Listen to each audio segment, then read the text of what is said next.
Praise the lord. తపస్సు కాలం కేవలం ఆహారాన్ని విడిచిపెట్టే సమయం కాదు, మన ఆహాన్ని విడిచిపెట్టే సమయం. ప్రార్థన ఎలా చేయాలి అని ఈరోజు మనం తెలుసుకుందాం. ప్రార్థన అంటే కేవలం అడగడం కాదు, అది దేవుడితో ఒక సంపూర్ణమైన సంభాషణ. ఆ 5 దశలు ఇవే. మొదటిది ఆరాధన. దేవుని గొప్పతనాన్ని కొనియాడండి, ఆయన శక్తిని, ప్రేమను తెలుసుకోండి. రెండవది కృతజ్ఞత. మీకున్న ప్రతి చిన్న వస్తువుకు, ఈరోజు మీకు దక్కిన ప్రాణానికి కృతజ్ఞత చెప్పండి. మూడవది పశ్చాత్తాపం.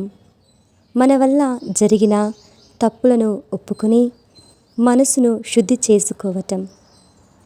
నాలుగవది విన్నపం. మీకు కావలసిన ధైర్యాన్ని, సహాయాన్ని నమ్మకముతో అడగడం.